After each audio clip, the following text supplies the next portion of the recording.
Isu reshuffle komposisi menteri di Kabinet Indonesia Maju Jokowi Ma'ruf Amin kembali mencuat menyusul adanya rencana pergantian Panglima TNI.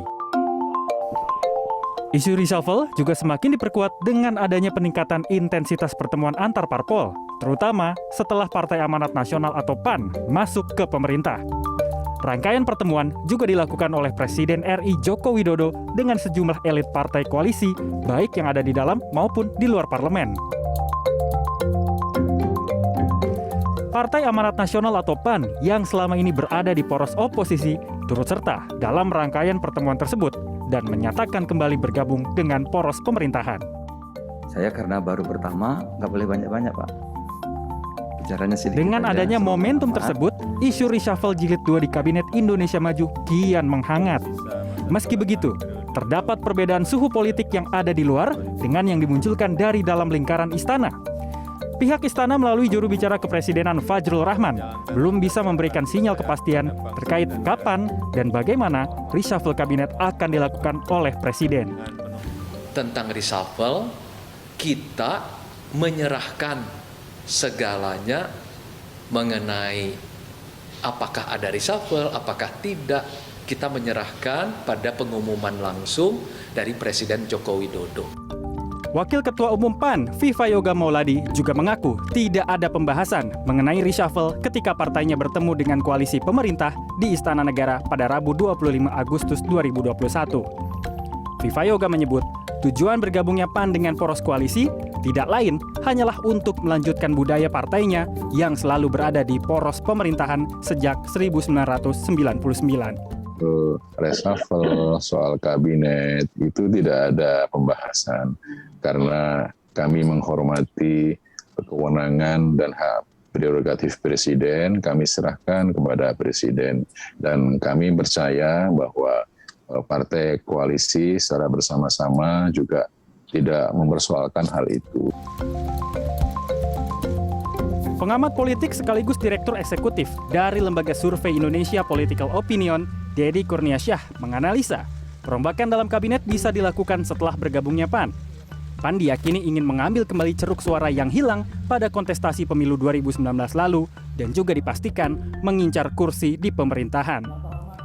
Sejumlah pos di kementerian seperti Menko Pembangunan Manusia dan Kebudayaan serta Kemendikbudristek dinilai Deddy berpotensi akan diberikan Joko Widodo kepada kader Partai Amanat Nasional. Kita bisa lihat begini, sekarang Nadiem Makarim dengan Pak Muhadjir itu porsi kontribusinya sebesar apa pada presiden, pada pemenangan pemilu dan juga Pilpres 2019. Kalau tidak terlalu besar, maka mereka punya potensi untuk digeser. Dan PAN saya kira potensial untuk masuk ke sana. Nama-nama yang mungkin cukup populer di PAN, misalnya Sutrisno Bachir, Didi J. Rahbini misalnya, atau bahkan mungkin Viva Yoga dan teman-teman yang lainnya, Derajat Wibowo misalnya. Itu adalah tokoh-tokoh yang mungkin potensial masuk di kabinet. Kalau nama-nama yang saya sebutkan tadi salah satunya adalah potensial dan presiden merestui, besar kemungkinan pilihan-pilihannya ada memang di PMK, kalau tidak di pendidikan adalah di kelompok ekonomi. Tetapi kalau untuk posisi Menko saya kira cukup sulit dan juga alot diskusinya dengan kelompok-kelompok koalisi yang lain. Selain itu, Deddy juga mengungkapkan rencana pergantian Panglima TNI juga bisa menjadi landasan akan adanya perombakan kabinet. Belakangan muncul nama Marsikal TNI Hadi Cahyanto yang saat ini masih menjabat sebagai Panglima TNI. Hadi berpotensi akan tetap diajak bekerja bersama Presiden Jokowi di kabinet selepas purna tugas dari karir militer pada November 2021 mendatang. Jadi kalau kemudian ada asumsi reshuffle, Hadi Cahyanto lepas dari pimpinan militer, kemudian bergabung dengan pemerintah di kabinet, itu mungkin saja. Tidak KSP, ya tentu adalah kementerian-kementerian yang sejauh ini dikuasai oleh purna militer, saya kira itu. Meski begitu, pengamat juga menyebut ada sejumlah hal yang sebaiknya diperhatikan secara politik oleh presiden dalam menentukan figur saat melakukan reshuffle di kabinetnya, seperti kapasitas, kinerja, citra figur dan penerimaan rakyat, serta loyalitas dari masing-masing personal dan juga partai politiknya.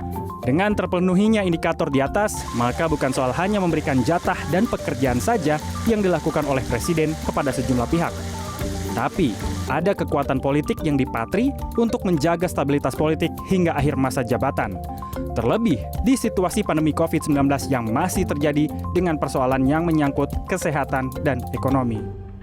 Meski reshuffle kabinet adalah hak prerogatif presiden, namun sang kepala negara dituntut untuk tetap bisa memberikan jalan tengah yang terbaik dari setiap akomodasi politik yang dilakukan, baik untuk elit politik, elit ekonomi, dan juga rakyat. Hal ini dilakukan semata-mata hanya untuk menjaga stabilitas politik agar tidak terjadi kegaduhan yang bisa saja terjadi. Karena satu hal yang harus diingat, di periode kedua kepemimpinan ini, sang presiden bisa saja kehilangan kekuatan politiknya di detik-detik terakhir. Sehingga harus ada strategi politik yang disiapkan sebelum koalisi berpencar dalam bermanuver untuk musim politik 2024 mendatang. Albi Pratama, Robi Bahtiar, Jakarta.